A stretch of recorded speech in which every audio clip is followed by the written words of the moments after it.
Good evening, everyone. It is Tuesday, February 17th. This is the Refinery, where grassroots organizations come together to explore the best ways to make conservative messaging work to reach and influence more people. We are live via Google Hangout and text chat every Tuesday at 8:45 Central on the refineryshow.com. You can go there anytime to watch us later and subscribe to the show via YouTube, Vigilant Liberty Radio, iTunes, Stitcher, TuneIn, or your favorite podcast app. I am Leslie Price with the Conservative Union, here with JD and Felicia with Free Radical Network, and Corey and Andy with the Party of Choice. Today, the first thing we wanted to talk about was the wonderful little assistant spokesperson with the State Department, and her name is Marie Harf. And if you've seen her picture, you know what we're all saying when we say she looks like the blonde sorority girl. She's like, I don't know, legally blonde Barbie State Department girl. She's a woman, but whatever. Who was it I don't even remember who it was she was talking to when she said...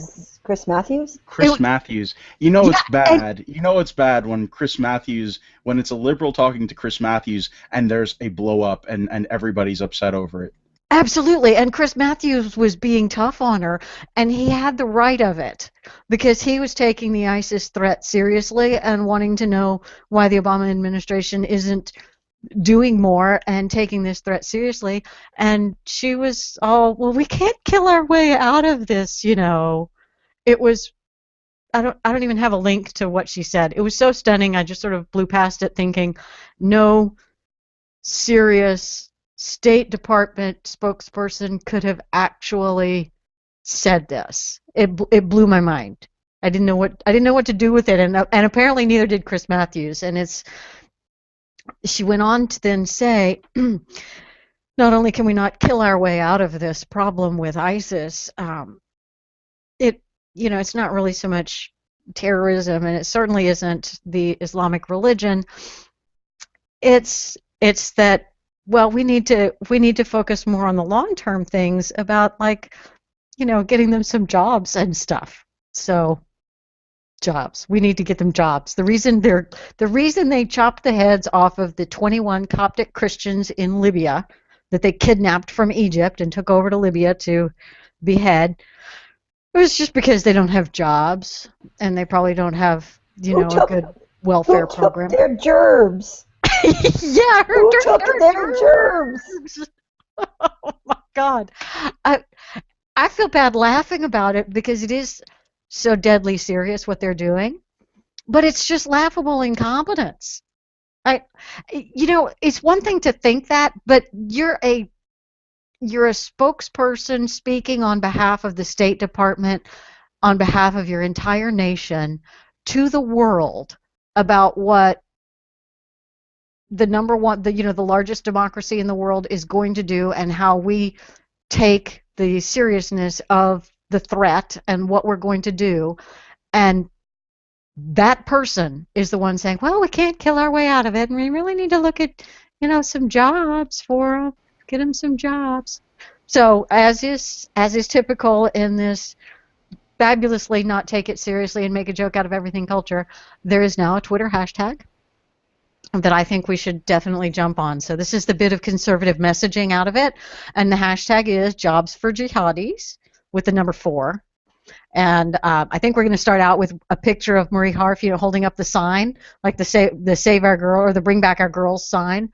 And there is a picture of her with that sign. And if we just put Jobs for Jihadis on it, and then I'm sure we can all come up with some ideas of what are some things that jihadis could do.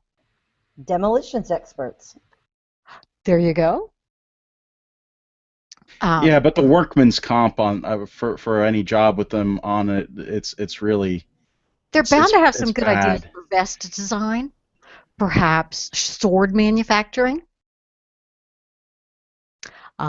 scabbard design, because if you're gonna have all these swords, you need to have something to carry them in, and I'm sure some of them are into what's going to look good with what, and accessorizing and all of that. How does one accessorize a scabbard and those pretty dresses they all wear? They could be the guys who do controlled burns. Okay, sure. Controlled burns. Oh my God, this is terrible. This is really uncomfortable. This is like, oh. Okay, so I guess they're probably not going to be suicide counselors. I just don't think I'd want to use it. No suicide hotline workers. That's right. I just don't think that's good. You call in, well, you can get 72 virgins for that. I just don't want to. well, if you're gonna kill yourself, why don't I've got a vest for you to wear, and you can go right over there. You want this to pay off. We've got a deal for you. Oh yeah. I just like her entire premise. What are we gonna do? Just start shooting jobs over at them, or something? I mean, we used to call this outsourcing. Droning. We could drone them with jobs. We could drone them with jobs. Oh my gosh, that's awful. No, applications. Yes, instead of dropping like surrender notes. We'll drop resume guidance tools and stuff out of the drone. Yes. What Monster.com. We'll put the Monster.com logo on the drones. Yes. And have them drop there. Then you get your state security, your homeland security, funded and sponsored by Monster.com. But the reason that they can't get jobs is because they don't have free community college. So we're going to have to open up some schools over there. We can do that. Yes. Yeah. I hear they do all the jobs we are unwilling to do. So Yes. this will work out. I've never wanted to bomb anyone. I will tell you that what was really also another interesting bit to this is as soon as Harf got called on this, she doubled down and she started quoting on her Twitter George W. Bush defense policy. And Twitter was having none of it. T. Beckett Adams. It's heartening to know the White House's foreign policy goals are based on those laid out by the Bush administration. Huzzah! Yeah, exactly. And Stephen Miller, Red Stees.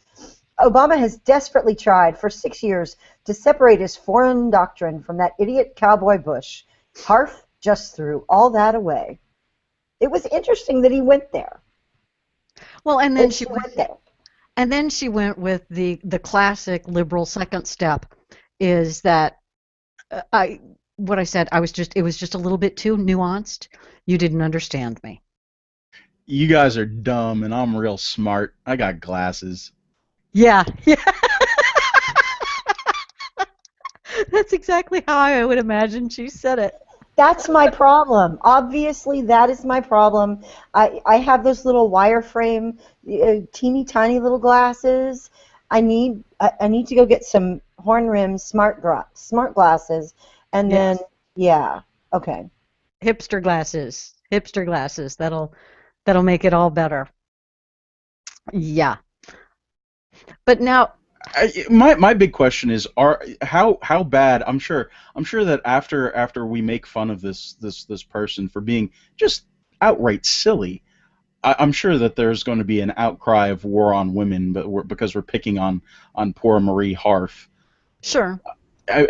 But seriously, I mean, this is the person who's they put her in that position. She's it's mind blowing. Her job. Yeah. It's mind blowing. She just needs a good man.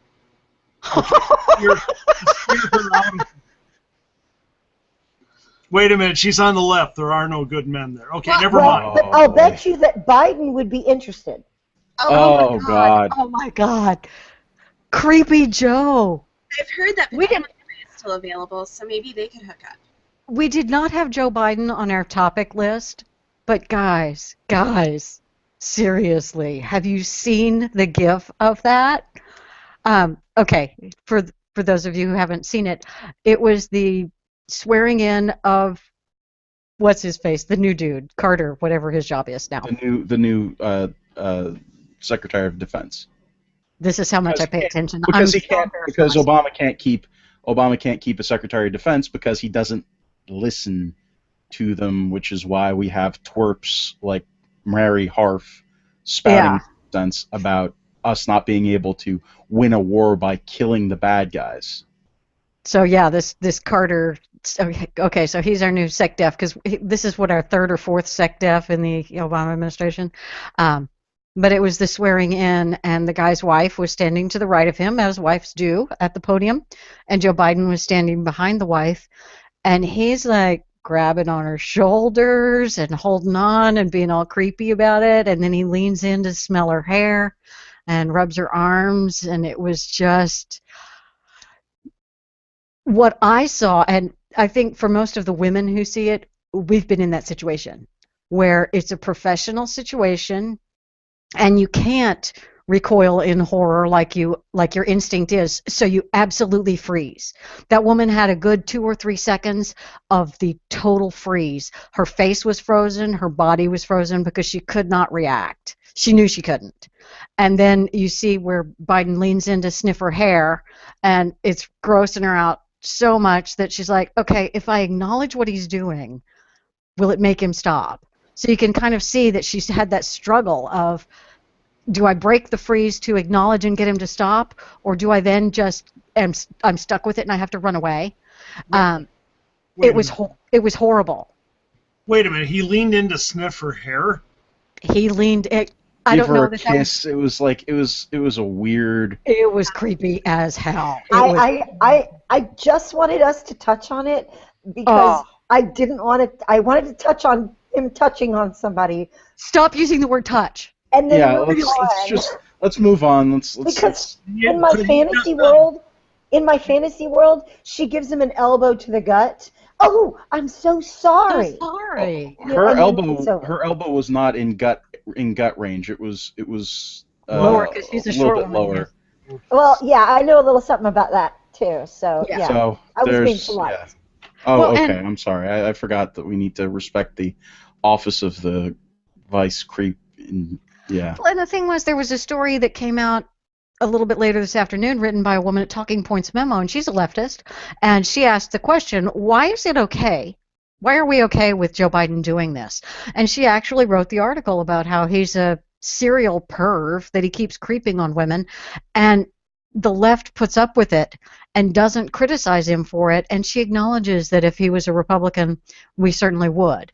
And she even says that she's uncomfortable with criticizing him because he is so good on women's issues. Chapter 3, I'm a liberal.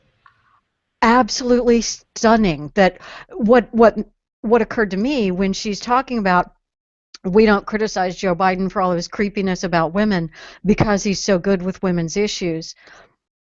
Didn't Jerry Sandusky get away with his stuff for so long because he was so good with kids? Hey, and why, by the way, does no liberal woman appreciate the movie Miss Congeniality, where she gives the whole sing, solar plexus, instep, knee, groin, the whole formula? Right. Nobody on the left will do that to a guy that's inappropriate that way? Hello? Yeah, are we supposed to stand up and defend ourselves? Remember that this is from the same party that brought you, if you are in a situation where somebody is trying to rape you, that the correct solution to that problem is not arming yourself, carrying a weapon, but is in fact to defecate on yourself is the correct way to stop an assault. I mean, this is from their playbook. You know. Yeah. I don't know. Oh, I'm so glad she didn't do that, though. Yeah, really. It would have been even more awkward than it already was. But And apparently the liberal who wrote the TPM article is being savaged on Twitter for writing the article and criticizing Joe Biden. because that's how the left operates. Because they she's don't wrong tolerate to that. interpret Biden's actions. Biden is just fine. What he did was fine. Why are you so uptight? You need a man. That kind of thing. We talked Absolutely about this. horrible. We talked about this a few weeks ago with the whole Chait story, about him talking about the social justice warriors and how the Democratic Party is falling apart because the various parts can't stand up to the scrutiny of its own Spanish Inquisition-esque, leftmost figures. It's getting impossible to be a Democrat and be, somewhat moderate, because you have somebody jumping on you for having a divergent thought. Right, So, because she was trying to stand up for women's rights and for women fighting against sexual harassment and all of the power plays of that kind of, because that's what that is. And wow, she's getting savaged for it because she's daring to criticize a liberal. It is absolutely ridiculous. yeah. Absolutely ridiculous. You know who I'm sure is also going to be savaged, if if not already, is the judge in Texas who ruled against the executive mandate Yeah, I'm kind of for. surprised we didn't see any stories about his elementary school antics or stuff today. Yes, it's surprising that the left didn't dig into this judge's past 40 years of his He life probably and find shoplifted a bumper sticker when he was 5. I'm sure he did. something. Yeah, Man. yeah. But okay, enough of the silliness. What I think what we really wanted to talk about today was some messaging stuff, and I sound like I'm from the East Coast. I don't know where that came from. That's not a bad thing. Not a bad thing. Okay, you say that. I'm a Texan. Yes, it is. Yes, it is. The big story now is the bill that is in the Senate about funding the Department of Homeland Security. It's passed the House, and the Senate is ready to vote on it. And what we want to do, what the Republicans want to do, is fully fund the Department of Homeland Security. Pretty much everything they've asked for, fund all the departments, everything, except for funding Obama's executive amnesty. And it ties to this, the ruling that just happened yesterday. We want to fund everything except for executive amnesty. The Democrats have been filibustering. Is that the right way to say it? Filibustering in the Senate because they want a clean bill. That's apparently the new buzzword. They want a clean bill. They want us to just fund everything and not play politics with whatever. So they're getting on that messaging, and we're within a few days of the Department of Homeland Security running out of money and going unfunded. So shut down the government. The Republicans want to shut down the government. But actually, that's not the way the messaging should be. I mean, this is one of those deals where when we didn't control the Senate, we lost the messaging wars. And now that we control the Senate, we're going to lose the messaging wars. The problem isn't who controls the Senate. The problem is that we keep losing the messaging wars. Well, yeah, but again, we have to realize what we're up against here. We have to realize that it's not just it's as you said, it's not just a question of who has the Senate, who has the House. It also has to do with the fact that the media is still on the left's side, and they are going to play this exactly the same way that they played the last shutdown, or Right. semi-pseudo shutdown, where they were making, they put up barricades around monuments that weren't even, we didn't have anyone there normally to prevent people from hanging on them or whatever. They made it look, they shut everything off, just as a show to make us look even worse, somehow, to the general public over these things. They are masters of using their media ties to act as a force multiplier against anything that we put out.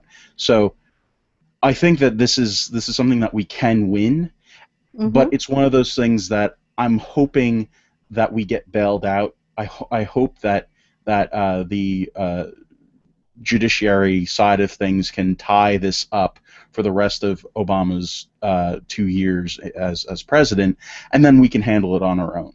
Well, and that would be great. That's the optimal situation. But the left is unified in their messaging that back with the previous shutdown that the GOP caused it and it was horrible and it was the end of the world. And so you had a unified left and about half of the people on the right that agreed with that message that the shutdown was a bad thing to do.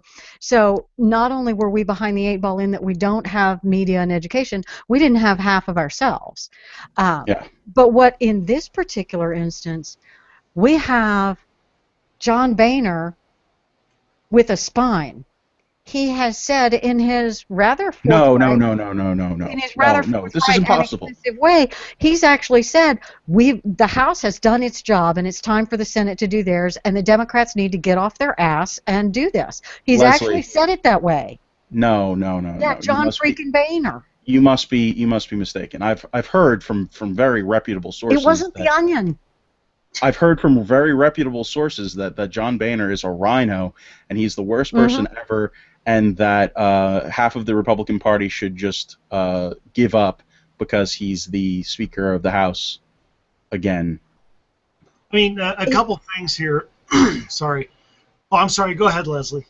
Well, I had a couple of quotes that, okay, they're in quotes, and I think they're from Boehner. The shoe is on the other foot, and the GOP cannot allow them to simply change the rules. The GOP did their job. The ball is in your court, Democrats. Game on. Any bills which spend such funds must originate in the House as per the Constitution. The House has acted, and all of these line items under discussion are paid for, except for the brand new bits which cover actions which the President repeatedly said were beyond his own authority to enact. The rest is paid for. And Boehner's been tough about this, and McConnell is being tough about this. And what we don't see is our side echoing their statements and jumping up and down and saying, yeah, we're in the right, Democrats, you're wrong. We are not helping our own case. We're not doing our job. And I fault myself as much as anybody else on that. I fault you only. But that's just how I feel. I feel I'm pretty... Right. So wait, you were supporting me in that? You were no, honestly, I've just looked at it long and hard, and I realize I am blameless. You're right. It took me a while to come to that conclusion, and, you know, I say it humbly. Oh, but, okay, two things that really come to mind. First of all, message to the Tea Party. How can you look at the way John Boehner has acted since the new Congress took over and not think you are winning and winning him over, and that your influence, how can you think that your influence has not jumped dramatically? It has. You are winning. I'm sorry. I don't. It blows my mind because I'm a Tea Partier, but it blows my mind. I'm actually. It's like I'm actually giving them bad news, telling them they're winning. I feel guilty to bring them good tidings, but you're winning. You're winning. My gosh, he's on a leash. This guy. It's like you're blowing a whistle, and he's jumping. He could not be more of a, I mean, you are Geppetto, okay? I mean, my gosh, you own the strings. This guy is dancing for you. So first of all, the Tea Party needs to understand how well they're doing. But secondly, we are making one big mistake here. There is no way initially we will not get blamed more than the Democrats if there's a shutdown. But stick it out, especially in this case. Two reasons why. Number one, because the other side, as JD said, they own the media. They own all the voice boxes out there. Because of that, the other side's going to win initially, but we have to allow people to feel the lack of impact in their lives from that aspect of government being shut down. And that takes time. That doesn't happen immediately. You cannot back down and freak out the moment the polls go the wrong way, because they're going to go the wrong way initially, but they won't stay that way. I don't believe they will. And secondly, keep in mind the president shot all of his ideas last time when he shut down monuments that didn't need to be and all this. Look, that stuff's not going to work again. And I know we're talking about a different aspect this time, Homeland Security. But well, especially since all the DHS employees are essential, so they're going to stay at work. Right. They're going to keep working. Yeah, but not on the border, of course, because we don't allow. But they're already not. They're already not right. working on the border. I know. I'm kidding. That's what I'm saying. But I mean, we are going to have to. Americans are going to have to face up to the reality of what it's like to have these people continue to not do their jobs. I don't think it's going to impact people. Folks, there is no. Here's all I'm saying. Number one, Tea Party, you're winning with John Boehner, and number two, there is no quick way. You have to allow this to play out, and if it does, it'll at first go down, down, and then it's going to come up, up, up in polling for you, because people will see how little they miss it. One of the things that I saw just today on this, on the DHS funding, was from a messaging standpoint how I saw these two articles at the exact same time. Okay, not exact same time, but right next to each other, and it was from two different sources. And one is a source that I looked at and I said, no wonder I find this information at this website to be so helpful to me. They provide a good amount of information from a perspective that perhaps I hadn't read it before, and they're providing me with the ammunition I need to continue my advocacy work, and that's the Daily Signal. They wrote an article, and the title of the article is Senate Democrats Choosing Illegal Immigrants Over Border Patrol Agents. That's the headline, and the picture is of Harry Reid, battler, with the patch over his eye, beaten, and creepy-looking Chuck Schumer in the background. So it's a picture that's scary Democrats, and the headline is Senate Democrats are choosing illegal immigrants over Border Patrol agents. And he goes on to clarify that with the amnesty, illegals will get $24,000, and by holding this thing up, the Democrats are robbing the Border Patrol agents of their paychecks so that they can give illegal immigrants a $24,000 check. That's the way to frame this. That may not be the only way to frame it, but that's a good way. It's a good step in the right direction for how we can talk about it. And they put this article together in a way that if you just click and share it on social media, what's going to be shown is that headline and the creepy picture of Harry Reid and Chuck Schumer, and that's the way to do it. That's the way to share this story. And the contrast was over at Hot Air with an article that just says, poll, GOP is losing the messaging war over DHS funding.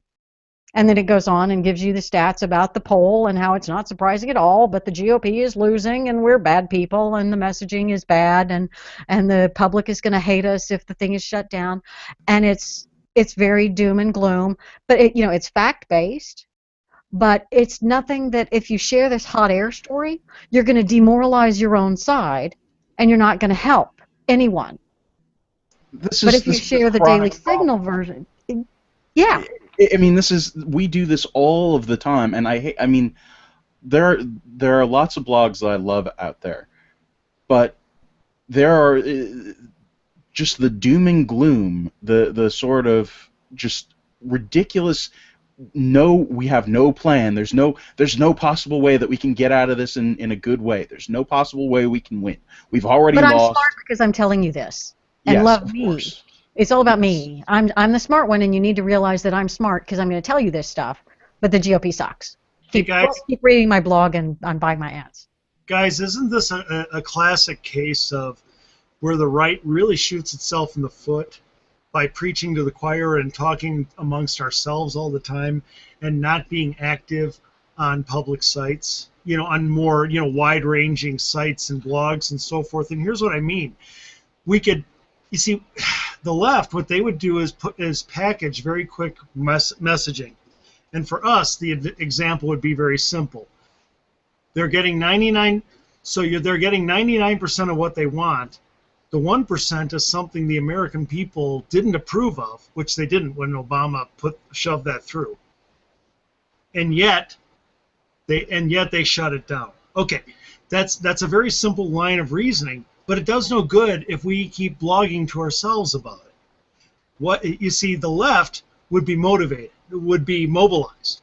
If we on the right, hypothetically, were mobilized and we put out that simple line of reasoning, and then also, dictated, how little impact this will really have and why, and just kept bathing and the blogs with that and putting it out there on all the other sites, not just our own, we would churn public opinion very quickly, but we're not mobilized. Well, and I was thinking, too, while we were having this discussion, I was kind of making in our show chat little jokes about the countdown and day 4, day 13, and what would happen to the DHS.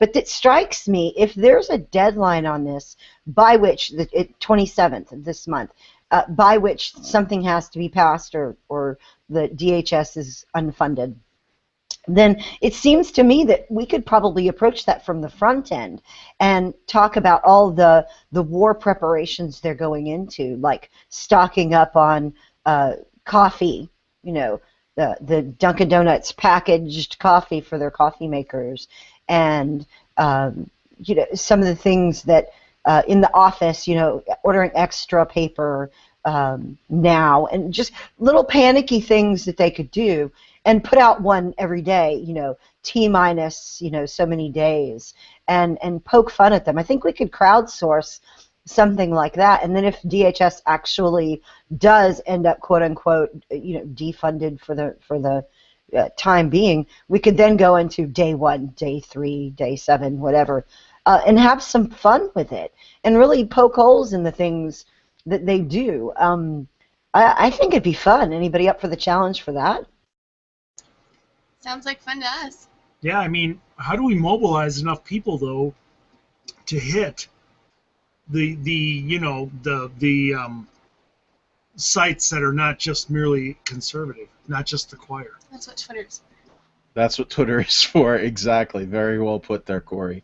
Yeah, but I know what Andy's saying. When there'll be a liberal story and it's a liberal angle on something, and there have been a couple of times where I've wanted to look up the truth behind a particular story that I'm seeing the liberal headline on, and I'll Google the liberal headline, and I see that same story show up 2 pages worth of the top Google searches, because it's that story, a variation of that story, is on every single site out there, and they're all liberal sites. But it's like Journalist is working. They're taking, this is the message of the day, and this is the way we frame it, and everybody packages it and does the same thing. And I think that's some of what Daily Signal is trying to start doing, because that article on Daily Signal is the perfectly packaged way to approach the DHS story, complete with the headline and the picture. And if they could get, and you know, and I want to start doing a little bit better job of sharing their stuff rather than the hot air informative end of the world crap, but sharing the Daily Signal stuff. They're both telling us the story and what the real facts are, and actually Daily Signal tends to go a little bit more in depth with what it means to you and what it means to the movement and that kind of thing. So it's actually a little bit more informative to me than some of the rehashed stuff I see at Hot Air. But if we share that stuff a little bit more often and get more people, even the content scrapers, doing it, then that type of message gets out there more often. But other than posting the same thing to multiple blogs, I don't know how to do it. Well, it's also through word of mouth. It's also through talking to, you know, your non-conservative friends about it and using this as a link. I mean, I think that's a huge thing to do, is to go out there and make sure that you share these stories and you talk to people and use that phrasing of Obama is choosing illegal immigrants over American workers. It's just the truth. Well, look, and let's be really, really, really honest here. People that watch our show and enjoy our show, they sometimes share the clips that we have when there's an interesting angle or something that really resonated with them, but we don't even see our own folks sharing around the stuff that we're producing, our own stuff that we're producing. I imagine how difficult it would be to get disparate bloggers who haven't really put this all together and made a journal list or something of themselves to catch that concept if we can't even do it ourselves. Yeah, and of course that's because all of the conservative blogs hate each other for some reason or another now. I mean, it's just ridiculous at this point that there's not the same kind of you know, cohesion on the right as there is on the left. I guess that's, you know, bad for business somehow. I don't know. I mean, everybody's got a blog roll, but nobody seems to care. You know, part of it, I hate to say it, JD, part of it is simply funding. Much of that organization and what we would call unity on the left is simply funded by the likes of Soros and guys like that, and media. They huge money to actually fund people to do what we just discussed. Well, right, and that's nice to know, but it doesn't help to know it unless we're going to take some action to compensate for that or mitigate that. I know. So I know. so my Reality. my strategy is we take Matt Kibbe's sideburns hostage, and then we have some leverage, and force them to not make the crappy videos that they make that are black and white that are just awful, and have them support more blogs and stuff that's better content. That's just me. So if they were to take $100,000 and send 5 different bloggers $20,000 a year, it's not going to pay the blogger's entire year, but it will free him up to do a lot more than he's doing, and that'll be 5 blogs that you own or influence a lot or that you have supported, and that's 5 voices out there, and you see what works, and the ones that succeed, they get a second year at it. And that's the way to take your $100,000 and make a huge impact with it. Well, with most bloggers, you could simply send them some sort of food, and it doesn't even really have to be, fresh or anything, and they're going to be okay. They'll coast on that. Like, you could go and do a deal with Oscar Mayer and just send them bacon, and they'd be happy. I mean, the vast majority of conservative bloggers out there, if they got like a month's supply of bacon, they'd be happy to work together and do stuff. But I digress. Yeah. I thought that was it. I'm learning to read articles in a much more, I don't know, objective or no, in a more critical way, and to see those 2 stories and not just, oh, this is interesting, now I know more about the DHS funding fight, but to see and contrast and say, these guys are actually being advocates for my side and being helpful, and they're the resource that I'm going to go to when I'm going to look for a way to frame something and gain more constructive, useful knowledge about it. And these other guys are putting forth the information, and they're echoing the conversation. When I don't feel like bothering to look at Twitter, I will look at Hot Air and see what the latest news is, but they're not advocates. They're not going to be really helpful to me in disseminating a message that will grow the movement. And that's kind of, it's just an interesting way to be able to read an article and to see it like that from right off, from just immediate awareness. And that's the kind of thing that I want our guys to get better at. And don't just read the article to read the article, but read the article to see how it can help you, and is this something that is good for the movement for me to reshare? Because if you're reading the Daily Signal article and you reshare it, yes, that's very good, that's helpful, you've grown the movement. If you're resharing the Hot Air article, you're demoralizing your own troops. And if you're talking about yoga pants, you are just in left field. You're out of you're just out there. You're just done. How many weeks have I tried to keep us from talking about yoga pants? You, sir, are toast. Sorry. That's going to have to be edited out in post. We don't allow that kind of conversation. What was our next topic? Move on to the next topic. What was it? Buttergate. It was your story. Buttergate. Well, I've done his talk today. But yeah. What's different? I talk too much anyway. Buttergate was a fun one, and it started out as usual as an article at Ace of Spades. That's where I get all of my good fun content, and good interesting stuff too.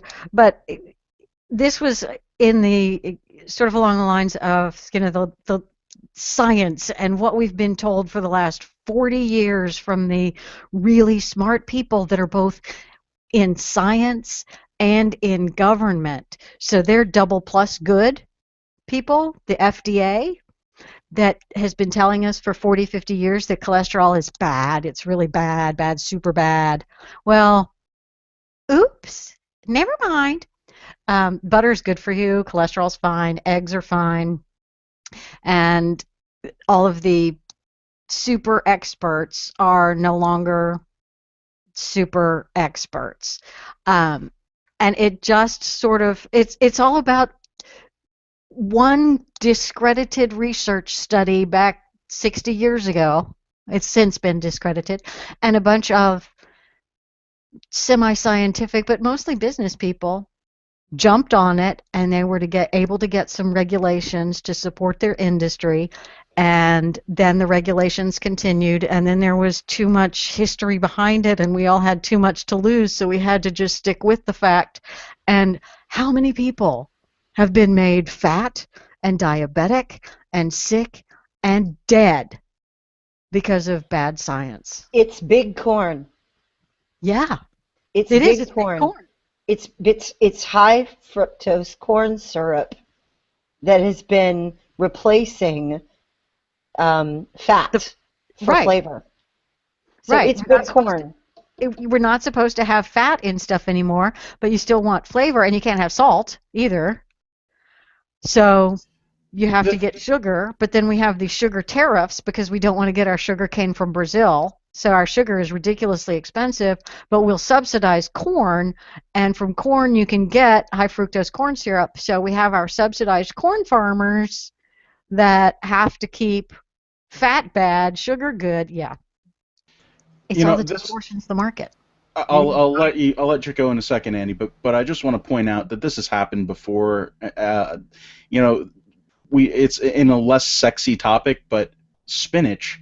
There was a decimal point error in a study done about spinach that made everybody think that it had 10 times the iron in it that it actually had, and that was something that was perpetuated for like 40 years before somebody actually went back and said, hey, that doesn't sound quite right, so we're going to check that out, and lo and behold, it was not, in fact, true. So, I mean, this is something that is not an infrequent occurrence. I just don't understand how these people can get away with saying that the science is settled about everything, and we're somehow morons, we're somehow anti-science when we say, oh, hey, maybe we should take another look. Oh, hey, maybe we should continually check and recheck some of the stuff, because isn't that what science is about? Isn't it about verifying your results repeatedly when, Yeah, but you're not supposed to question that. But then you are supposed to question other stuff. The inconsistency is awesome. This article about Buttergate by James Delingpole is also one of my favorite articles of the week because it introduced me to a new word. He was describing the people who are of the nanny state and the people who love to ban things, and he referred to them as bansterbaters. And I'm enough of a 12-year-old that I giggled when I read it. Because I was reading this article in an English accent because James Delingpole is a Brit. So I'm reading it with this very sophisticated British accent in my head, and I come across the word bansterbaters, and it just made me laugh like crazy. No, see, because... You read... No, because I do this like every day. I practice this accent, okay? So it's sort of funny that you would say that because I would be going bansterbaters. Exactly. I'm not going to say it. I don't want to embarrass myself with my bad British accent, but yes, exactly. Say it again. I'm on a show with just insane people from Texas. Bansterbaters. Bansterbaters. Everyone together, bansterbaters. We are going to lose all of the viewers that we had. Our subscriber count, I'm pretty sure, has halved in the past 2 minutes. It's just. Are we going to be knocked out by like porno blocks and stuff like that now, so it doesn't get through?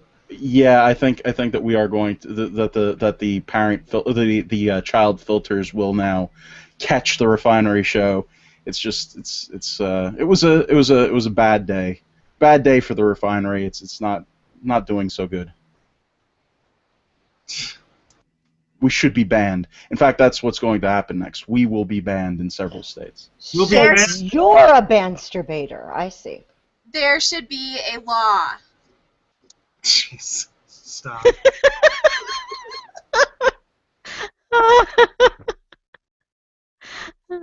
That's That's my favorite story. Masturbators.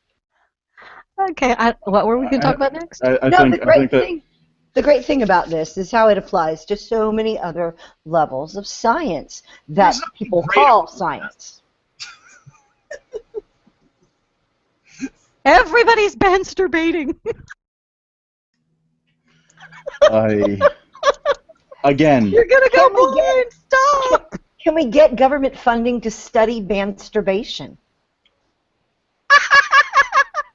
I bet we could. I bet we could.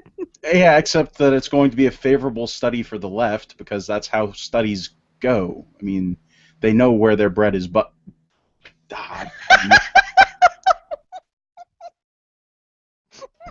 Oh yes, downhill I saw you going fast. there, and I couldn't stop it, and I wouldn't have if I could have. That's so awesome. No, this is so funny, not just because we really need a clip. We really need a clip from Tommy Boy right now. For you not paying provision. You like the Yankees. Oh my God. And this is what we should do when we come up with science is settled arguments. We should laugh like this because that's as ridiculous as the word masturbators. It totally is. Science is never settled. Even the phrase "the science is settled" is offensive to any genuine scientist, really anywhere. Because so many things that we've thought were for sure facts have been called into doubt by later discoveries. And that's the beauty and the wonder and the miracle of science, is to question everything. I'd kind of like to know why the science is settled, if that's true. Why do we keep paying for all these federal grants to study the science? Well, that's true. If it was settled, it should be cheap, right? Because we're just, maintaining. We get our money back. It's taking so anti-science. You are so anti-science, Corey. They said it was settled. I'm just taking them at their word. Are you telling me they lie? They wouldn't do that, would they? Look, I'm only anti-science because it's against Jesus. It's not Jesus-y enough, and I need more Jesus-y talk, and it's not Jesus-y. Next time you come to Texas, we'll work on that accent. I'm not trying to do an accent. I'm just being Jesus-y. You were so close to saying Jesus. Jesus. Yes. Yeah, I can't really. I'm from Colorado. We talk like normal people. This is the fake accent show. Is what it's turned into. Great. Oh my God. Are we done? Are we done on Buttergate? Have we exercised our careers? Yes. We've exercised our butter demons. Our careers are all over. Yes, absolutely. I just want to say one last thing, that somewhere there will be a musician named their child Masturbate. It'll be Gwyneth Paltrow. Probably. Oh God. The next thing up on our list of topics to talk about tonight, since somebody's got to paddle this boat in the other direction. Well, I mean. What was that from? What was that about? That laugh. The next thing that we want to talk about is this absolute unhinged reaction that the left has shown. Stop right there. I'm stopped. No, the next thing we want to talk about is what you have been doing locally. Oh. That fits it is? Yes. Oh. I'm sorry. I must be reading. I'm reading the list wrong. You're reading the wrong cue card. Oh man. Thank you for in fact paddling the right direction. Yes. There. No. I want to play quickly in a little bit a clip of something that I was a part of this past week. I was able to, with my team from the Union County Young Republicans, go to a local college here in New Jersey and talk to some of the students there. We had an informal public opinion poll that we did while we were trying to promote our relaunch event on Thursday. we went and we talked to some of the students, and we asked them a series of questions, and they were just, questions about what are your top issues, where do you get your news sources from. We asked a few of these sort of, questions that are innocuous enough, could be, from a news source or from anybody. We didn't inform them immediately that we were from the Young Republicans of Union County. It really doesn't impact things too much. But the last question that we ask is, what is your impression of the Republican Party? And we got some really interesting answers, some interesting responses. It's one of those things that I don't recall ever seeing anyone do something like this. Not that I want to, brag too much about it. I don't want to pat myself or my guys on the back too much. But when you see these man-on-the-street type interviews, you normally see, questions that are meant to confuse and or make the person look silly. That's not what we want to do. We want to ask some real questions, honestly, get some real honest answers, and we got some interesting results. So I'm going to go and cue that up, and I will be back in just a bit. And what we can kind of set this up as you go. The neat thing about this is we talk on this show all the time about how to reach people who are not traditionally conservative voters or Republican voters, and the need to go out there and find them and talk to them.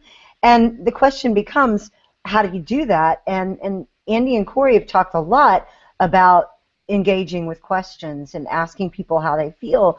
And so JD took this and his team, and they went to the community college and put it into practice. That is the neatest thing to me. Is we're not just talking here. He went out and tried it. I think he's ready. Let's go, JD.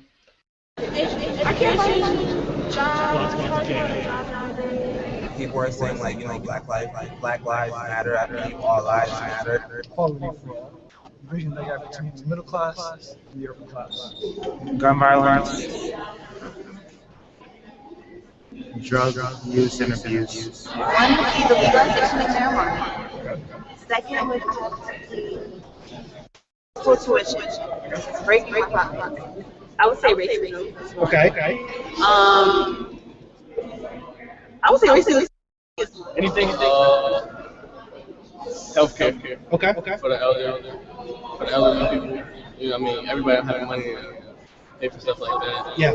Also, the homeless people out here, like it's cold outside, so that's terrible. Shelter, place to stay. Yeah. I don't think they take that serious out here. So. Employment rate's going down, I believe.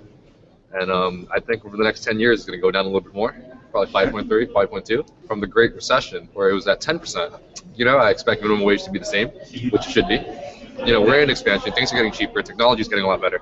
I think we're doing well. I don't follow politics. I am so I'm going to be so honest. Okay. No, be honest. Yeah, absolutely. More honest you are. Same? Yeah. Well, I am a Republican. Okay. Oh, wow. Yeah. Get out, goodbye. I really don't see eye to eye with them. Okay. I wouldn't be afraid of a Republican, to be honest. I'm more of a liberal. I can't really say anything because I don't really know that much into it, so I'm not gonna be like, oh, they suck or something like that, So.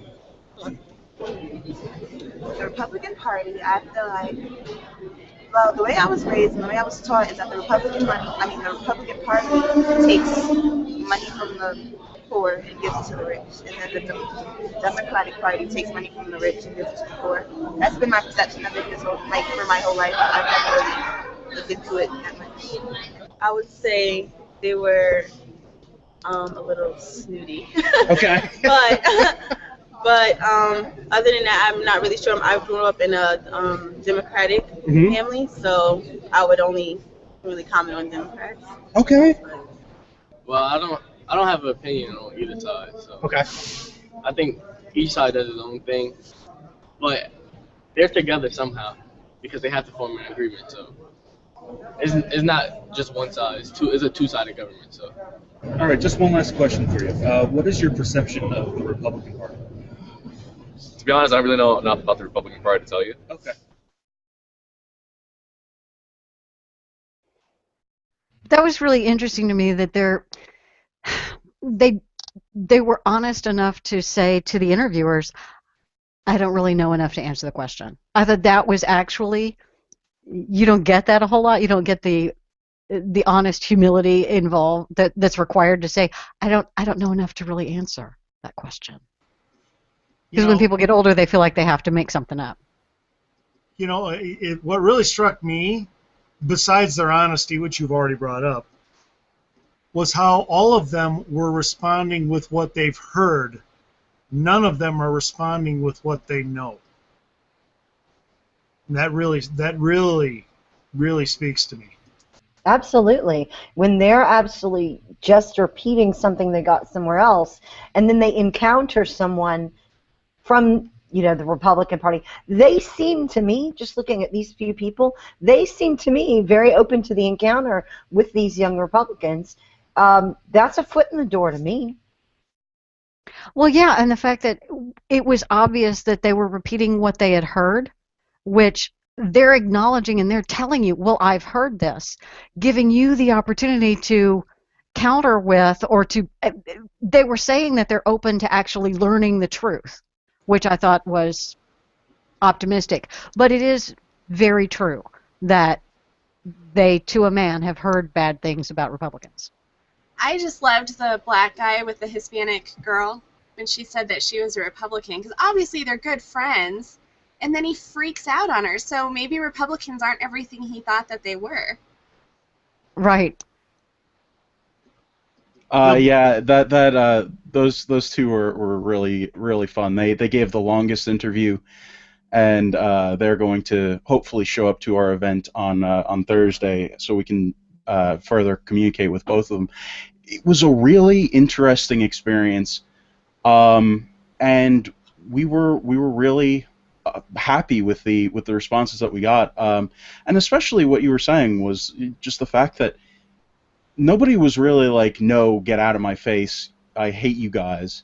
It was really, you know, a lot of people who were saying, I don't know enough. A lot of people who were saying, I haven't heard. Nobody's been here to talk to me. And I think that's a huge problem that we have in the party, and something that we're going to try and rectify, certainly here locally, is nobody really goes and talks to certain areas. You know, there's not an outreach attempt being made. Who would they hear anything positive about Republicans from? You know, it's one thing that I sometimes say to, or have said to, young people who were basically conveying, geez, you know all what they've heard about Republicans. I'll say, you know, that's fine. We all only know what we hear. I get that. But it sounds to me like you only hear one side. One thing that drew me to the right is I hear both sides there, and I like that. So if you're ever interested in hearing both sides, one thing I like on the right is the diversity of thought, tremendous diversity of thought. That's why everybody, I mean, and you can even tell them, don't you always see in the news how we're always fighting amongst ourselves on the right? Oh yeah, I do. That's why, because we can. Yeah, you know, it's something that I think that a lot of, I mean, and this was just a small clip of the longer interview. I mean, the whole thing is like 45 minutes long. We have a 15-minute video up on the Union County Young Republicans YouTube page. I put that link in the chat, and we also have a link to the full uncut interviews in the description of that video. To go back to what George was saying in the chat there, he asked if we got any really hostile people at the community college. No, we didn't, and I want to reiterate that point. We did not get any really hostile, like the most hostile response, I think was just the guy who said, no, I don't like Republicans. I wouldn't be friends with Republicans. That's about as bad as it got, and that was not even close to being the majority opinion. We had one young Republican type person. We had one guy who was clearly liberal. That was basically it. We had a bunch of people in the middle who were, you know, they had viewpoints that were astonishingly moderate across them. We had discussions about student loans and whether it's fiscally responsible to take on debt in order to go through college. And a lot of these discussions were in broader context, and we talked about what works best, or what would be more effective to resolve certain governmental issues on a county level in Essex County, which is a county over, and the student we talked to said, have less government. There's more communication with the people. I think there's a lot of issues that we can talk about and a lot of things that we can sell. We really do have a good message. One of the big problems is we don't do enough to express it. We don't do enough to go out there and message it. JD, do you think there's something also that I've noticed when I see conservatives talking with young people, they tend to lecture them. They don't. What I like to do with young people is tell them, just so you know, conservatism is a world where we want to hear your ideas. You can laugh if you want, but try us. If you ask me what is conservatism, I can tell you the basics, but I can't tell you what it all is because you haven't helped form it yet. We want to hear what you're doing. That was definitely something that we keyed on, and something that we were very we tried to be as open-minded and listen to everything as possible. We encouraged them to give us to be as honest as they want to be, and tell us what they wanted to tell us, because that's what's really important. We want to hear from them. We want to hear from those guys. We want to know what's on their mind. We want to they're real people. They are people. We want to hear from them. We want to see how we can incorporate their ideas and talk about the issues that they want to talk about. Quick question. What do you think about these conservative sites, or like on O'Reilly when he sends that guy out in the streets, when they do these things that wind up making fun of how inept young, and I mean not just with historical things, do you know about John Adams, but I mean showing how inept young people are. Doesn't that get around to them? I mean, don't they hear that? What do you think? I don't know if it gets around to them or what, but I can tell you that it's not a positive response, and I personally don't like them. I cringe whenever I see them, and this has been a long-standing thing that just drives me nuts. I don't understand how it's helpful to us. What use is the temporary laugh when these kids, my peers, us millennials, are going to be the guys who are voting for the next, however many years. We're going to be the dominant electorate, and we're laughing over these situations. We're making fun of this. We're saying, oh, haha, how stupid. It doesn't sit well with me. That's not what I wanted to do. That's not what my team wanted to do. And I have to thank John and Chris and Matt for coming out and getting the students over. Everybody interviewed. It was just it was a great experience, and something that we're going to do a lot more of. And I think something that's positive for the movement, something that that it shouldn't just be the Union County Young Republicans. It should be a lot more people. It should be the RNC, for crying out loud. I don't understand why we don't see more outreach. Rafi Williams, why aren't you out there going to college campuses and talking to people and asking them questions and seeing how they feel? I mean, to me, that's what I would do if I were in his position, if I were the media guy for the RNC. And look, we see a lot of conservatives disinvited to speak on campuses. What is wrong with organizing an event just off campus? Are you telling me there's no suitable meeting places nearby that one could hold some kind of less formal, un-university approved event? I think a little creativity in instances like that, or holding something just off campus that's very compelling, that would draw students. Have we even tried doing things like that? I'd be interested to see if a movement that is getting people, where people are getting rejected for conservative views on campus, if you just moved that off campus and took it out of the hands of the administration altogether, I'd be interested to see what happened. That would be a great idea. I gotta stipulate one thing. It would have to be made very clear to students, because they're not coming to a school event. You're not going to get hit on here, and what I mean is politically. We're not going to be selling you on. When you come in the door, there's not going to be a row of Republican tables and all this kind of stuff. You come here, there will be no sales pitch, nothing. It's informational, and we want to hear from you too. Yeah, that's really, we didn't do much evangelizing out there at this particular thing. We were mostly looking for their input.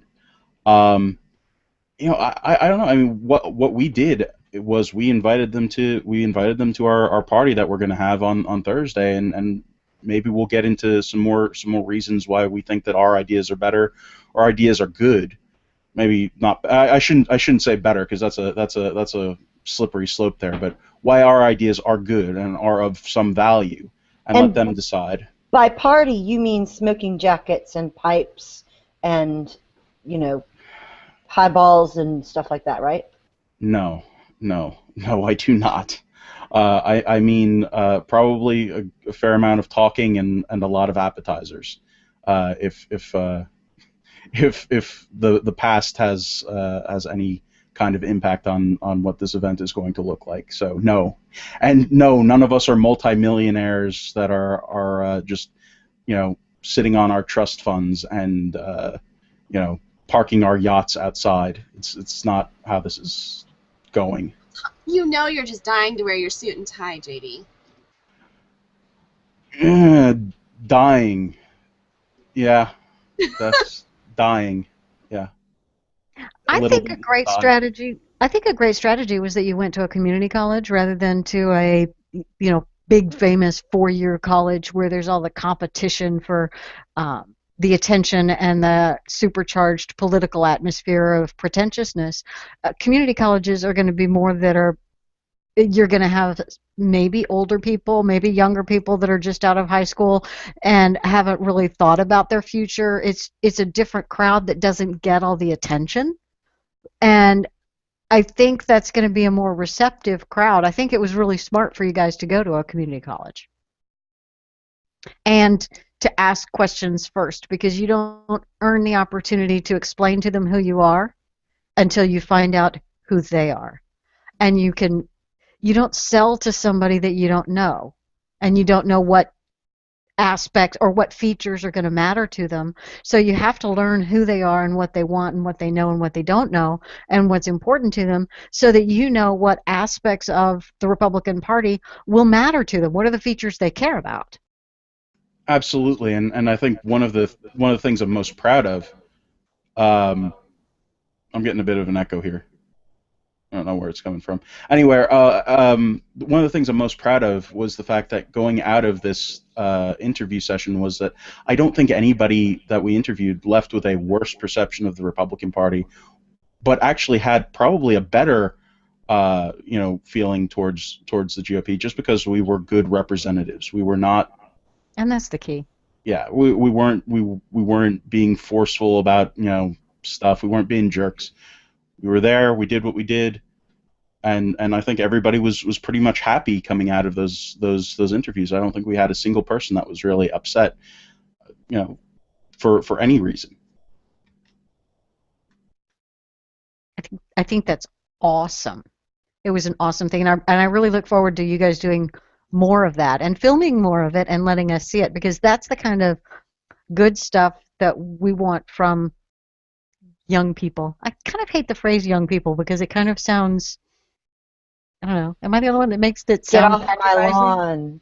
Yeah, I feel uncomfortable when I say young people. It's like it makes me feel like an old people. Younger voters. It's accurate, but well, and I have to be honest, I've been the person who's been for a long time, until just recently, the youngest person in the room at most Republican gatherings I've attended.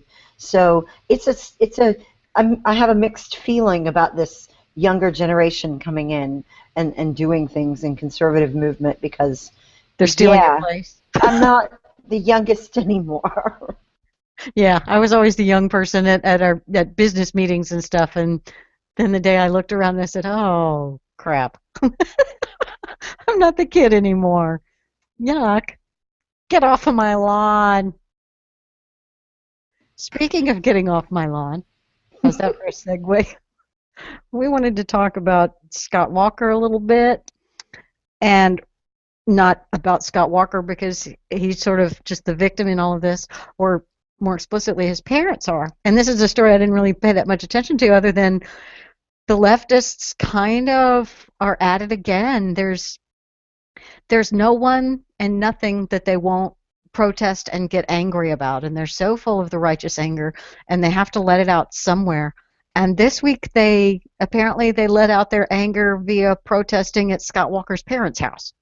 What was that all about? Somebody explain it to me. This annoys me. And it annoys me because this is a left tactic that the mafia would use. They've adopted mafia tactics, mafia rules, in order to silence, intimidate, harass people with whom they disagree. They've done it with the folks during the AIG bank bailout, the AIG bailout bonus business. They showed up at executives' houses where just the kids were in the house. They've done it across the country. I know, Leslie, you were talking about something kind of related in California. Oh, back in the, I guess it was a couple of years ago when California was doing the Defense of Marriage Act, or whatever they were calling it over there. There were people that were donating to the political. It was the no hate thing, the Proposition 8 deal, that was so rabid. And what happened was the Democrats were finding out who had been donating to political causes, and they were following them on the street and protesting and outing them at their places of business and making life miserable for people who had donated $25. And they were attacking all the Mormons because the Mormons were called by their church to donate to this political cause to preserve marriage, and they were being raked over the coals, and their businesses were being brought into question, their jobs were being brought into question, and that was absolutely mafia bullying tactics. And it was because of, open records about political donations. And California is trying to get even more on that they would know even more about your political donations in California. And it's a way for the leftists, because it's always the leftists that do it. The right does not play these games. We just flat do not torture people or torment people for their political donations. We support free speech for even our enemies. Unfortunately, it's not a two-way street. We don't get our free speech supported, but they're trying to do even more of that and suppress free speech. And they did this to Walker a couple years ago with all of the school stuff too. I mean, this is very much a through line of a leftist tactic that we have to be afraid of. And you remember the image, how that worked out for them in the middle of that fight over the recall stuff. It got ugly. It did bounce back. JD, there was a story. I remember we talked about it earlier today. Somewhere in the heartland where people showed up on somebody's lawn. I can't remember where. It was like Nebraska or Kansas. Do you remember? I don't recall, and neither does Wisconsin. Oh man! Oh man! You should have warned me on that. I could have had the drums doing the ba-dum-tis. Yeah, there we go. There we go. Nice. But that was nice. Okay, so this is harassment of his parents too, by the way. That what was the reasoning on that? I don't understand. That begs the question, what do you do if you're the parents? Do you come out and look pitiful and give the conservative side that ammunition that all these crazy people are harassing poor little grandma and grandpa? Or do you come out with your gun looking like you're going to pick them off one by one on the lawn? Which is the better message? I'm guessing that Scott Walker's parents physically could not go out on the front lawn and be the poor pitiful me. I mean, they raised a kid, Scott Walker. They're his parents. They're probably more like stand there on the porch with their hands on their hips and going, "Get off of my lawn." But yeah, what do you do? And this tactic of protesting at your parents' house or at your place of business, the whole idea is just to scare you into not being politically active because you don't want your parents to get involved. Okay, I can't donate to your cause. I can't come out as a conservative because I need to be able to still sell widgets. And I can't come out as a conservative or donate to your political cause because my granny's in a wheelchair. Well, and I right. don't want to scare her. By doing all of those intimidation tactics, they're trying to control your actions, your beliefs, what you're saying, what you're doing, because who wants to be targeted by all these bullies? Which also brings up an important question in my mind that I've wondered about for a long time. The left is always pushing anti-bullying. You go to any public school and the walls are plastered with anti-bully messaging. But what's their go-to tactic? Bullying. You know, Oh my God! I'm reading the chat, and I got to say the message here is that okay, JD, I guess it's one of your fans, somebody who wants JD for president 2016, or maybe it's your mom. I don't know. I watched Walker tonight in an interview about it, and he was great. Apparently, Walker said, "Well, you know, Dad turned down his hearing aid a bit." That's a perfect answer. That is spot on perfect. And Mom, she told me she wanted to go out and give them all oatmeal cookies. Oh my God, that is so great. We've got to get that on screen. Gluten. She's a terrorist. Maybe they were vegan oatmeal cookies. That's great. Dad turned down his hearing aid and Mom wanted to give him cookies. That's just a spot on perfect response. Maybe if it had been granola, they would have been more accepting of it. You know, one thing I like to say to leftists when they do this stuff, you know, whether it's name calling or you know, shouting down or you know, trying to catch me in something or whatever, I always like to ask them this. Let me ask you, are you doing this to open up discussion or to shut it off? Because it seems, you know, because if you're trying to shut off discussion, that's control. Or do you want to open up discussion and discuss this issue more? You know, he dealt with the same thing when they're trying to catch him on evolution or whatever. Oh, you want to talk? I mean, you want to talk about that? Anytime. Okay. But it doesn't sound like you want to talk about that. So generally, they don't like being called out because the reason they name call, the reason they try to overwhelm you with numbers and stuff like this is to shut down discussion. And I like that. That's a way to call them out on their tactic without being super confrontational about it. I'm not sure I understand. Are you wanting to engage in a discussion, or are you just trying to shut it down? Help me understand. Please help me. Do you want to hear my views? Because honestly, I'd like to hear yours. But you know, we can't shout them at each other. So I'd like to hear yours presented, and I'd present you mine. What do you think? I just want to point out that that our favorite liberal who does watch the show from time to time is from Wisconsin, and we've had several discussions about how our parties have both done things to hurt themselves, and his biggest the thing that he hated the most was how his party reacted to Scott Walker, because he hates Scott Walker. He loathes Scott Walker with a passion, but he was saying that the only reason that Scott Walker won re-election those times was because of how the left acted, and he's not wrong. He's right. The polls turned sharply when when the anti-Walker protests by the teachers were seen publicly, because then for the first time, all kinds of people saw, oh my gosh, this is what teachers' unions act like. We had always separated them from traditional unions. And that visual, because you understand, they were mobs, screaming, angry mobs.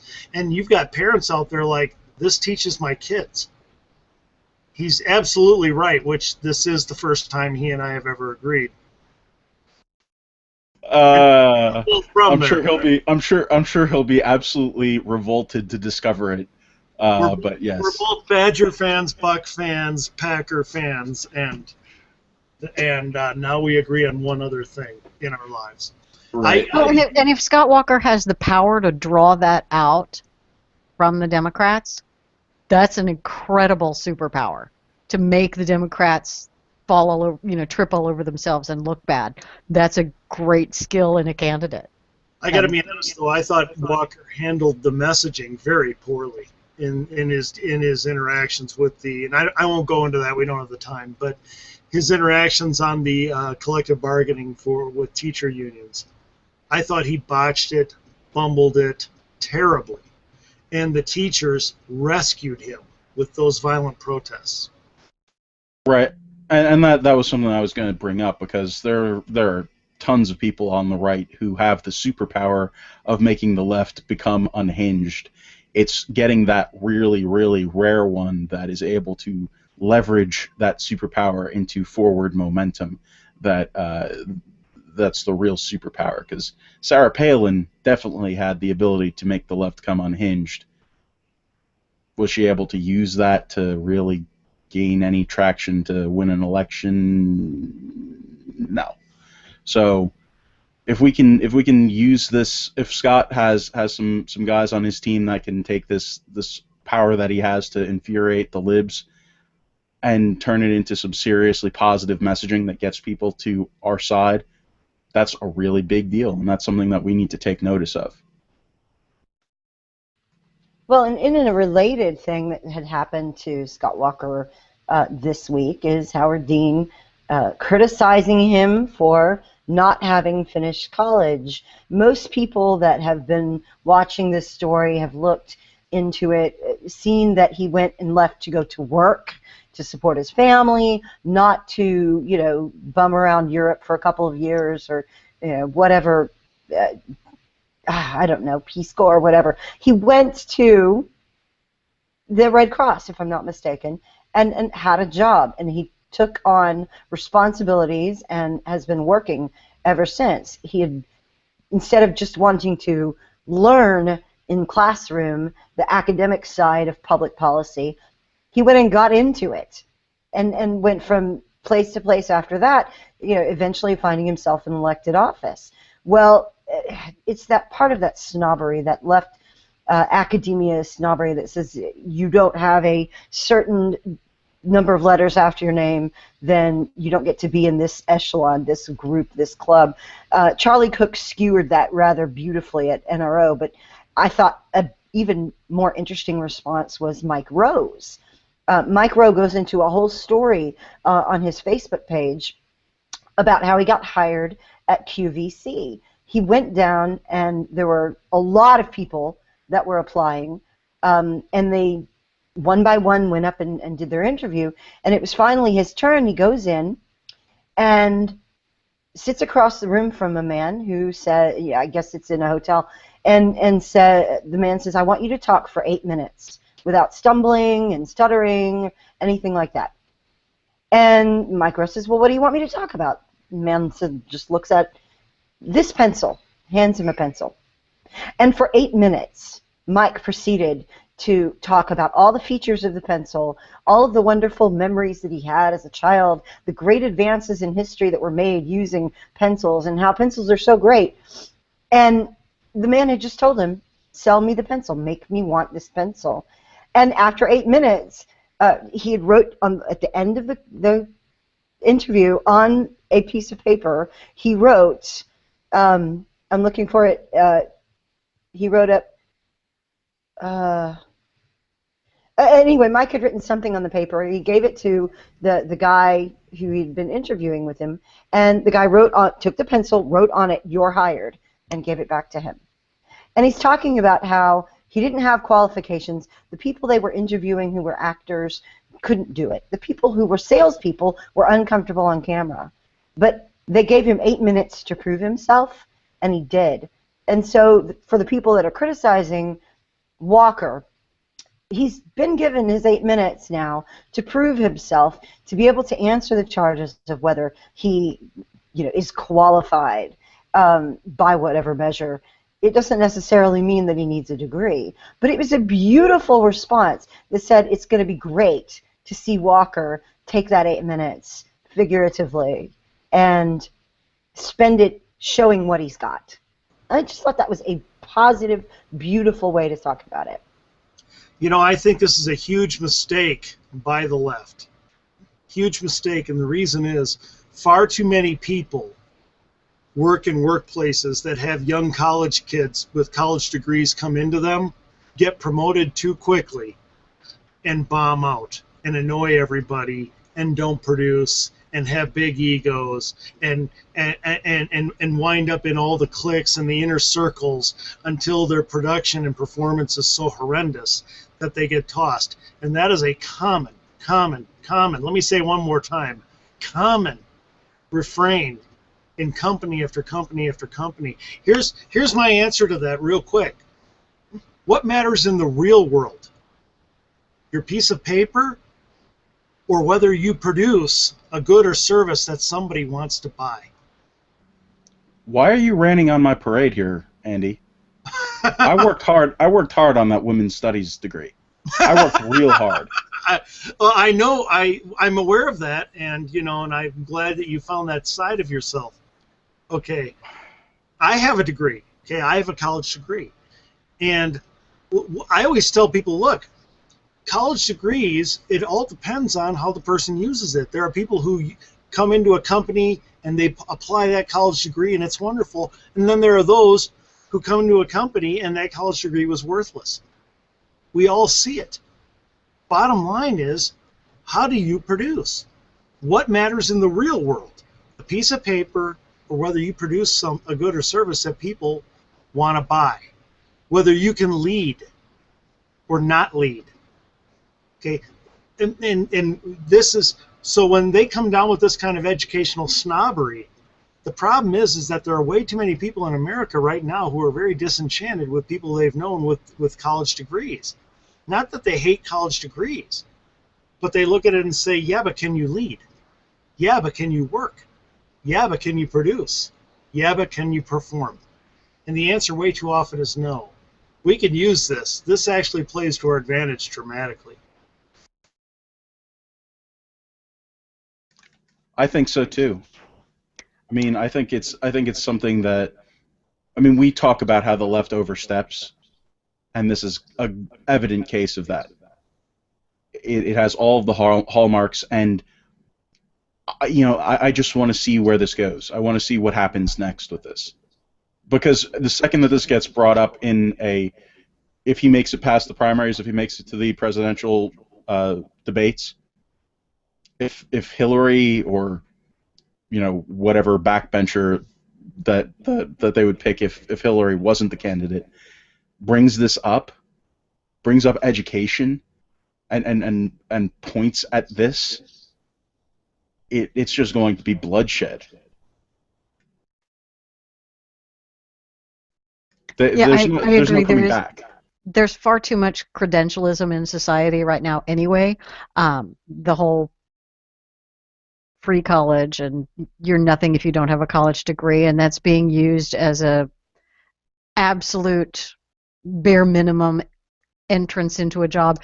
And at this point, the college degree doesn't actually, it used to mean that even if the topic wasn't right, it meant that you were somebody who could learn and had dedication and all that kind of stuff. These days, all it means is your parents paid to keep you out of the workforce for 4 years.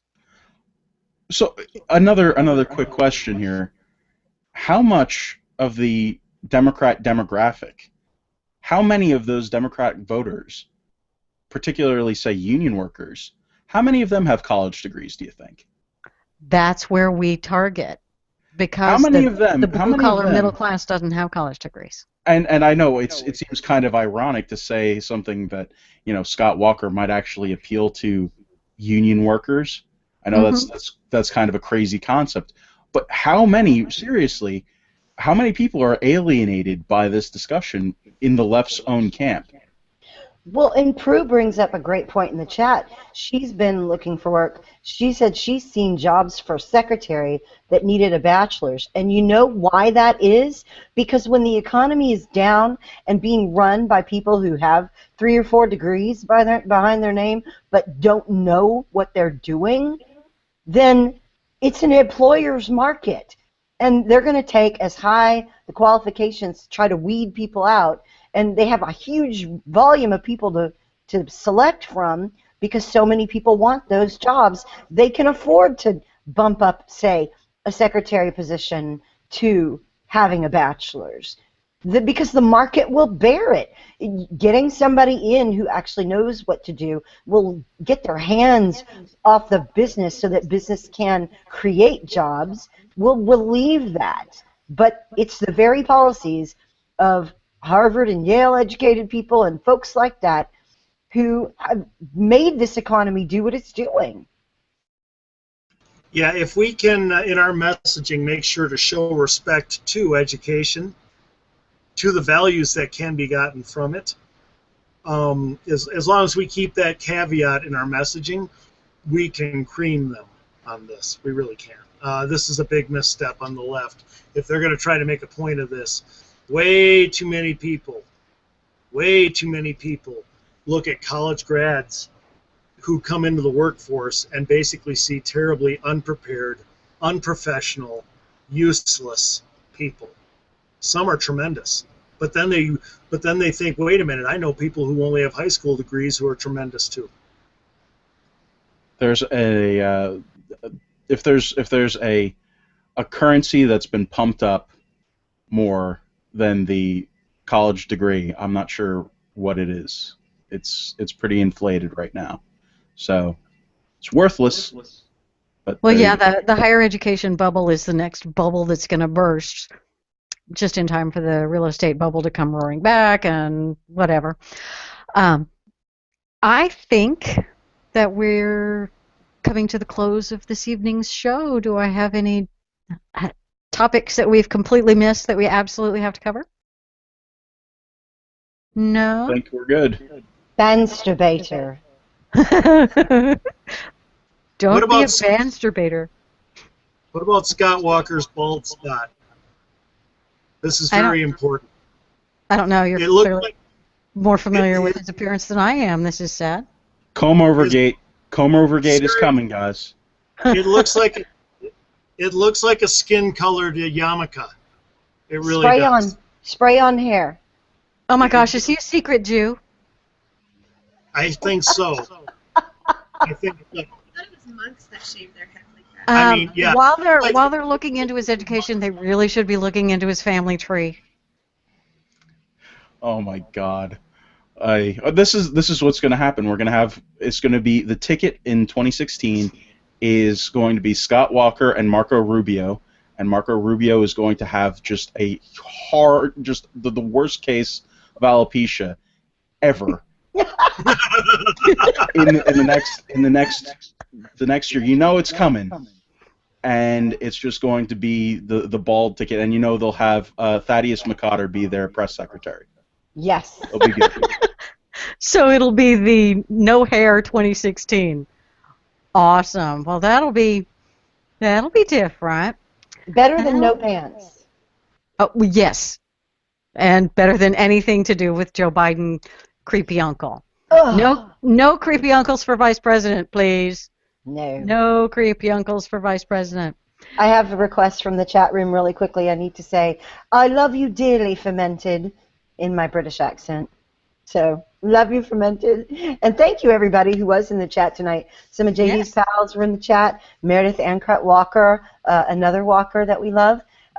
was in chat tonight. Prue was there. P-Dog was there. Who am I missing? A whole bunch of people. Thank you guys so much. Titan was there. Yes. And just we appreciate it when everybody shows up and interacts with us. It helps kind of feed what we're doing and gives us so much more to bounce off of with you guys. Thank you for coming and watching and sharing and liking and favoriting and subscribing, all that wonderful stuff. You guys are the bomb. Thank you very much, and we will see you guys next week, next Tuesday at 8:45 Central Time. Be there or be square. Bye.